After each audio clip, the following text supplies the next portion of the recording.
नमस्कार मित्रों, पीसीएस पाठशाला में आप सभी का स्वागत है। आज का वीडियो उन लोगों के लिए है जो लोग 90-97 वाले संपूर्ण समायोजन वाले हैं। 69,000 टीचर भर्ती में जो लोग 90-97 कट ऑफ को पार करने वाले थे, वह सभी लोग एससीईआरटी लखनऊ में धरना प्रदर्शन किए और सरकार को चेताने का कार्य किया, सरकार को बताने का कार्य किया। लगातार ज्ञापन हुआ, अनुनय विनय हुआ और जो भी सरकार है, इस समय तत्कालीन सरकार है उत्तर प्रदेश में, उससे पूरा का पूरा विनय निवेदन किया गया, लेकिन सरकार नहीं झुकी। सरकार अपनी बात नहीं मानी, अड़ियल रवैया ही रुख रहा। 90-97 संपूर्ण समायोजन वाले लगातार प्रदर्शन किए, लेकिन कुछ नहीं हुआ। उसके बाद जब 2-3 दिन बचा तो उसके बाद समाजवादी पार्टी की तरफ लोगों का विश्वास बढ़ा कि 22,000 की मांग करने वाले या 90-97 संपूर्ण समायोजन वाले जो थे, वह समाजवादी पार्टी के कार्यालय पर गए और वहाँ पर बहुत सारे हर वर्ग से लोग वहाँ उपस्थित थे और सबकी यही मांग थी कि 90-97 संपूर्ण समायोजन हो जाए। लेकिन उनका यह उद्देश्य तो नहीं था, क्योंकि सब लोग जानते थे कि समाजवादी पार्टी सरकार तो है नहीं, सरकार तो बीजेपी की है। तो समाजवादी पार्टी के कार्यालय पर लोग क्यों गए थे, वहाँ जिंदाबाद का नारा क्यों लगाया था? नरोत्तम दास पटेल जो राष्ट्रीय अध्यक्ष थे, उनको ज्ञापन निवेदन किया था, ज्ञापन भी दिया था।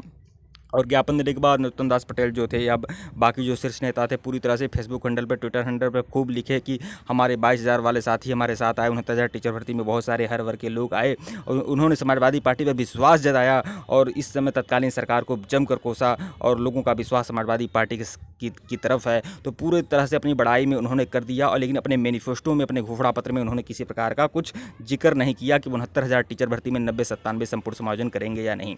उनके घोषणा पत्र में सिर्फ और सिर्फ कौन है? अनुदेशक हैं, शिक्षा मित्र हैं, और अनुदेशक हैं, शिक्षा मित्र हैं, सफाई कर्मी हैं, आंगनबाड़ी आदि हैं। तो यही लोग उनके घोषणा पत्र में हैं और उन्हीं लोगों को पूरी तरह से फ़ायदा देना है। 2 लाख नई टीचर भर्ती की बात भी उनके घोषणा पत्र में की गई है, जिसमें कहा गया है कि 1,30,000 जो सभी शिक्षा मित्रों को उसमें परमानेंट भी करना। 2 लाख नई टीचर भर्ती देंगे और उसमें सभी शिक्षा मित्रों को परमानेंट भी करेंगे। तो आप लोग समझ ही रहे हैं कि भर्ती कैसे होगी। 2 लाख में 1,30,000 शिक्षा मित्र भी हैं और 2 लाख की ही नहीं भर्ती देंगे। अब भर्ती कैसे देंगे, अब आपको बताओ। अब मेन कहानी सुनिए, समाजवादी पार्टी का चरित्र क्या है। मैं विरोधी नहीं हूँ, सबसे बड़ी बात आपको बता दें। यह चरित्र मैं इसलिए कह रहा हूँ, बीएड को लेकर, बीएड का कभी भला सोचा ही नहीं है इस पार्टी ने, कभी नहीं सोचा है। और न जाने इनके अंदर क्या खोट है, क्या बुराई है। यह भाई साहब हैं प्रोफेसर राम गोपाल यादव, प्रोफेसर हैं, 4 आने की बुद्धि नहीं है। पूरा का पूरा देखिएगा। अगर आप बीएड के अभ्यर्थी हैं तो आप पूरी तरह से हमारी बातों से इत्तेफाक रखेंगे, पूरी तरह से इत्तेफाक रखेंगे। यह सरकार जो कर रही है वो तो जग जाहिर है, लेकिन यह सरकार जो आने का ख्वाब देख रही है और उसका पूरा चरित्र सामने आ जा रहा है। पूरी देखिए यह भाई साहब क्या कर रहे हैं। ये 2 लाख की नई भर्ती देंगे, ये तो कंफर्म है, पूरी तरह से देंगे। अभी 2 लाख की नई भर्ती में इन्होंने कहा है शिक्षा मित्र बंधुओं को परमानेंट करेंगे, जो कि करना चाहिए, नियम के तहत करना चाहिए। अभी लेकिन यह कैसे करेंगे, अब सुनिए पूरी कहानी। इतनी यह पोस्ट सुनकर तो आपको पसंद आएगा। देखिए, यूपी में प्राइमरी और जूनियर हाई स्कूल की संख्या 1,60,000 से अधिक है। वीडियो को शेयर कर दीजिएगा, जो भी लोग हमारी बात से इत्तेफाक रखते हो शेयर कर दें। और उल्टा सीधा आकर कमेंट करते हो ना, अंधभक्त हो। अबे तुम क्या हो बे? तुम्हारे दादा ने एक ही पार्टी कोड दिया, तुम्हारे बाप ने भी एक ही पार्टी कोड दिया, तुम भी एक पार्टी कोड दे रहे हो। ये सब जानते हुए भी तुम कौन से भक्त हो, पहले ये बताओ, तुम कौन से भक्त हो? मूर्खों, ऐसा बात करते हो यार। मैं सबकी बात नहीं कर रहा हूँ, आप ये जो गलत है उसको गलत कहने का आप अभ्यास करिए। यहाँ पर पूरा का पूरा पोस्ट पढ़िए, यह लोग क्या हैं और क्या इनकी नीति है, आप खुद सोचें। देखिए, यूपी में प्राइमरी और जूनियर हाई स्कूल की संख्या 1,60,000 से अधिक है। हर स्कूल में अध्यापकों की संख्या कम है। तो सुनिए, 1,60,000 स्कूल है, बहुत बढ़िया बात है। हर स्कूल में अध्यापकों की संख्या कम है। कम से कम 3 लाख अध्यापकों की नियुक्ति तत्काल होनी चाहिए। इसलिए बिना मुकदमेबाजी की नियुक्तियाँ हो सकती हैं, बशर्ते यूपी सरकार समझ स्टेट पास कैंडिडेट को नियुक्ति दे। तो यही प्रोफेसर राम गोपाल यादव जी ने यही पोस्ट किया हुआ था। और तो इनका यह पोस्ट तो बहुत बढ़िया है। अब यह किसी विषय पर किसी व्यक्ति का जवाब दे रहे हैं। अब यह देखिए, अब इनके सर तो 3 लाख सीटों पर भर्ती होनी चाहिए, अब कैसे होनी चाहिए यह जवाब दे रहे हैं। इनकी व्याख्या सुनिए। अब इसमें इनके जवाब में देखिएगा, बीएड का अभ्यर्थी होगा वह कहाँ पे सूटेबल पाएगा? वो कभी ज़िंदगी में नौकरी नहीं पाएगा। अगर बीएड का अभ्यर्थी होगा तो कभी भी नौकरी नहीं पाएगा। और इनका पूरा का पूरा प्लान देखिए, 1/2 और समस्त शिक्षा मित्रों को नियुक्ति पत्र देकर ज्वाइन करा दें। आगे से टेट को समाप्त करके हाई स्कूल से लेकर बीटी तक के मार्क्स के आधार पर मेरिट का मानक बनाकर पारदर्शी तरीके से नियुक्तियां की जाएं, ताकि न्यायालय कोई बाधा न बन सके। एक कॉमन सी पारदर्शिता व्यवस्था होगी। सबसे पहली बात आपको बताते हैं, इसमें संदेह मत रखिए, राजस्थान में बीएड को बाहर कर दिया गया है। उत्तर प्रदेश में अगर समाजवादी पार्टी की सरकार आएगी तो वह बीएड वालों से बहुत चिढ़ते हैं, बहुत चिढ़ते हैं, बहुत चिढ़ते हैं। टेट 2011 वालों से भी चिढ़ते थे और आप देखें बहुत ही चिढ़ते हैं, न जाने इनके अंदर क्या है। ये बीएड वाले के सब पक्के शत्रु हैं समाजवादी पार्टी। और ये तुरंत देखिए यहाँ पर बीएड को तुरंत बाहर होंगे, बीएड तुरंत और तत्काल बाहर होगा। यह बाहर करने में सहयोग देंगे, अपने नहीं बाहर करेंगे, बाहर करने में सहयोग देंगे पूरी तरह से, क्योंकि जानते हैं सरकार जो चाहती है वह कोर्ट में वह अपील दायर करती है और वह करवाने का भी पूरा का पूरा प्रयास करती है, अपना प्रयास करती रहती है। तो यह बात जानना है कि यहाँ पर बीटीसी तक के मार्क्स के आधार पर मेरिट का मानक बनाया जाएगा। कुल मिलाकर किसी प्रकार की कोई शिक्षक भर्ती परीक्षा कराने का विचार नहीं है। टेट को समाप्त करके हाई स्कूल से लेकर बीटीसी तक के मार्क के आधार पर मेरिट का मानक बनाया जाएगा और नियुक्तियाँ पारदर्शी तरीके से होंगी। जब यही कार्य होगा तो फिर पारदर्शी व्यवस्था क्या है। और बीएड कुल मिलाकर बीएड केवल प्राचार्य बन सकता है। और जब यूपीपीएससी की वैकेंसी आएगी तो 10-12 सीट रहेगी प्राचार्य बनने के लिए, उसमें आप अप्लाई कर सकते हैं अगर आप बीएड के कैंडिडेट हैं तो।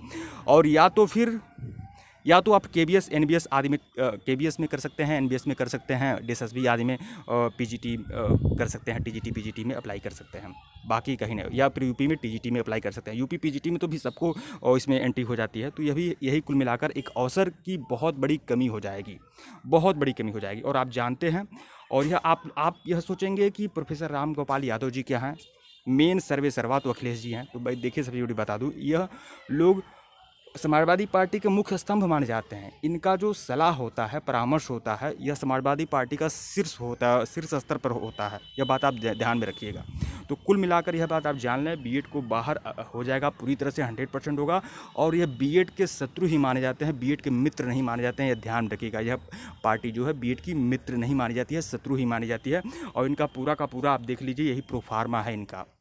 यह शिक्षक भर्ती परीक्षा को पूरी तरह से खत्म करेंगे और जितने भी शिक्षा मित्र बंधु हैं सबसे पहले इनकी परमानेंट की बात करेंगे। और बाकी जो बची हुई सीटें होंगी, जो भी सीटें होंगी, इसको पूरी तरह से हाई स्कूल से लेकर बीटी तक के मार्क्स के आधार पर मेरिट का मानक बनेगा, पूरी तरह से मानक बनेगा। और बीएड का जिक्र नहीं है इनके ट्वीट में, तो आप जाना बीएड नहीं रहेगा, बिल्कुल नहीं रहेगा। बीएड को बाहर करने का प्रयास करेंगे। अगर बीएड बाहर भी नहीं होगा तभी कोई बात नहीं, हाई स्कूल से लेकर बीएड बीटीसी तक के मानक के आधार पर चयन होगा पूरी तरह से। बीएड को अंदर ही मान लीजिए तो कहाँ बीएड टिकेगा। तो यही है, कुल मिलाकर यही प्रोफार्मा है और ध्यान रखिएगा। और यह बात जान लें। और बीएड अगर है तो यह तत्कालीन सरकार ने चाहा होगा, इसीलिए बीएड है, याद रखिएगा। अगर सरकार न चाहे, गवर्नमेंट न चाहे तो अपनी अपील ढीली कर देगी। क्या करना है यार, अपने ही अपील करेगी, अपने ही ढीली कर देगी, बीएड बाहर हो जाएगा, आराम से बाहर हो जाएगा। अब आप सुना, एक बात और सुनूँ, आपको सुना दूँ। बीएड यह चाहता ही नहीं है कि मुझे अंदर करो या बाहर करो। बीएड तो अपना अधिकार मांगता है। उच्च प्राथमिक में ये बीटीसी वाले क्या कर रहे हैं, उच्च प्राथमिक जो होता है वह बीएड का घर होता है 6 से 8। इसमें बीटीसी बंधुओं को 1 से 5 तक यह पढ़ाते हैं। उसके बाद 10 साल 12 साल बाद प्रमोट करके वह 6 से 8 में चले जाते हैं। सबसे पहली बात, 6 से 8 में जितने भी अध्यापक पढ़ा रहे हैं उन्हें आप 1 से 5 में पढ़वाइए और 6 से 8 में बची हुई जितनी भी सीटें हैं उस पर तुरंत तत्काल नियुक्ति करिए, तत्काल भर्ती निकलवाइए। 6 से 8 में उच्च प्राथमिक में भर्ती कब आती है, कभी नहीं आती है। 1 से 5 वाले ही प्रमोट करके जाते हैं 6 से 8 में। तो यह सबसे बड़ी बात है, यह सबसे बड़ा गंदा कार्य तो यही है। 6 से 8 के लिए अलग भर्ती निकलनी चाहिए, 1 से 5 के लिए अलग भर्ती निकलनी चाहिए। और 1 से 5 वाला ज़िंदगी भर उसी में पढ़ाए, वह उसी स्तर का कोर्स ही किया है, 2वीं दर्जे का कोर्स किया और 2वीं दर्जे में पढ़ा है 1 से 5 वाले में। 6 से 8 के लिए अलग मानक होता है, उसके लिए सिर्फ और सिर्फ बीएड कैंडिडेट ही एलिजिबल है। तो गवर्नमेंट पहले सही तरीके से वह कार्य करना शुरू करा। तो यह अपने आप में लड़ाने भिड़ाने का कार्य तो पहले से ही है। तो कुल मिलाकर देखिए क्या होता है क्या नहीं होता है। लेकिन फिलहाल यह ट्वीट कहीं ना कहीं निराशाजनक स्थिति है और देखते हैं क्या होता है क्या नहीं होता। वीडियो को लाइक और चैनल को सब्सक्राइब करिएगा और हमारी बातों से किसी प्रकार से हताश और निराश मत होइएगा। हमने कोई ऐसी कोई बात नहीं की है, जो सच्चाई है वही मैं आपको बता रहा हूँ। तो यह बात आप जान लें, यहाँ पर देखिए। तो कुल मिलाकर यही लक्ष्य है इस पार्टी का। और कुछ मिलाकर हर जगह बीएड के लिए कुछ नहीं है। बीएड का अगर अभ्यर्थी है तो आगे नाथ न पीछे पगहा, कुछ नहीं है बीएड के लिए। आप यही बात जान, अगर 17,000 की जो टीचर भर्ती आएगी अगर आती है, उसमें भी आप जान लें कि अगर आप बीएड के अभ्यर्थी हैं और अगर आपका भाई अच्छा आपका अगर एकेडमिक रहता तो आप बीएड के अभ्यर्थी होते भी नहीं, आप बीटीसी करते प्रयास करते। लेकिन अगर आप बीएड के अभ्यर्थी हैं तो यह बात आप जान, अगर 17,000 की नई टीचर भर्ती आती है और आपका 25-26 से कम एकेडमिक है, 26 से कम एकेडमिक है, तो कम से कम 135 नंबर पाने होंगे आपको शिक्षक भर्ती परीक्षा में। और 135 नंबर पाना कोई खेल नहीं होता है। डीजे बाबू पा जाएं वो अलग मैटर है, लेकिन 135 नंबर पाना कोई खेल नहीं होता, यह भी जान लीजिए। कितना भी घमंड में आप हों कि आप यह करते हैं, वो इतना पढ़ाई पढ़ेंगे उतना पढ़ाई, 135 नंबर पाना कोई खेल नहीं होता है, ध्यान रखिए। तो कुल मिलाकर बीएड कहाँ टिकेगा, 17,000 में 1700 भी बीएड होगा कि नहीं होगा, इसकी कोई गारंटी नहीं। और अगर अगली सरकार आती है तो उसका चरित्र साफ है, आप लोग देख लीजिए यह किस तरह से नियुक्ति करवाने की सोच रखते हैं। अब आप यह मत कहिएगा राम गोपाल यादव जी कौन है, अखिलेश भैया सब जिंदाबाद है। अखिलेश भैया सब इन लोगों के परामर्श के आधार पर करते हैं। और अखिलेश सिंह यादव वास्तव में अच्छे व्यक्ति होंगे, योग्य व्यक्ति हैं। जिस तरह से राहुल गांधी जी योग्य व्यक्ति हैं, लेकिन उनको मिसलीड करने वाले, उनको राय देने वाले कुछ अलग होते हैं। उसी तरह से रामगोपाल यादव जी, अखिलेश सिंह यादव अच्छे व्यक्ति हैं, लेकिन उनको मिसलीड करने वाले, उनको इस तरह के बेतुके राय देने वाले यही लोग हैं जो कहीं ना कहीं दिक्कत करेंगे बीएड के लिए। वीडियो को लाइक और चैनल को सब्सक्राइब करिएगा। धन्यवाद आप लोग को।